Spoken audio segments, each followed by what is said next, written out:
కాంగ్రెస్ వాళ్లకు బెదిరింపులు మోసం కొత్త కాదని, తెలంగాణ ఇస్తానని చెప్పి 2004లో మోసం చేసిన కాంగ్రెస్ ఇప్పుడు మళ్లీ ప్రజలను మోసం చేస్తోందంటూ బీఆర్ఎస్ ఎమ్మెల్సీ కల్వకుంట్ల కవిత మండిపడ్డారు. జగిత్యాలలో బీఆర్ఎస్ రజతోత్సవ సన్నాహక సమావేశంలో మాట్లాడుతూ ఉచిత బస్సు అంటూ మహిళల ఆత్మగౌరవాన్ని కాంగ్రెస్ దెబ్బతీస్తోంది. ఉచిత బస్సు సౌకర్యాన్ని ఇచ్చి బస్సుల సంఖ్య పెంచకపోవడం వల్ల సీట్లు దొరకని పరిస్థితి ఏర్పడిందన్నారు. ఇక కళ్యాణ లక్ష్మి పథకం కింద తులం బంగారం ఇస్తామని చెప్పి మోసం చేశారు. ఒక బస్సు ఇచ్చి బంగారాన్ని తుస్సుమనిపించారు. రుణమాఫీ, రైతు భరోసా 50% మందికి ఇంకా రానేలేదు. గ్రామాన కాంగ్రెస్ మోసాన్ని ఎండగట్టాలి. బీజేపీ మోసపూరిత విధానాలను కూడా ప్రజల్లోకి తీసుకెళ్లాలి. పసుపు బోర్డును తూతూ మంత్రంగా ఏర్పాటు చేశారే గాని చట్టబద్ధత కల్పించలేదు. దాంతో పసుపు బోర్డుకు బడ్జెట్లో ₹1 కూడా కేటాయించలేదు. పసుపు ధరలు పడిపోతే బోర్డు నుంచి డబ్బులు ఇస్తామని కేంద్ర మంత్రి బండి సంజయ్ చెప్పారు.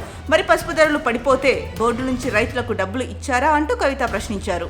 2 కోట్ల ఉద్యోగాలు, బోర్డుకు చట్టబద్ధత, మనిషికి 15 లక్షలు ఏమయ్యాయని అడిగితే ఎంపీ అరవింద్ పిచ్చి మాటలు మాట్లాడతారు. అంతకు మించి ప్రజలకు పనికి వచ్చే మాటలు మాట్లాడిన దాఖలాలు లేవు. రాష్ట్రం నుంచి 8 మంది కాంగ్రెస్, 8 మంది బీజేపీ ఎంపీలు ఉన్నారు.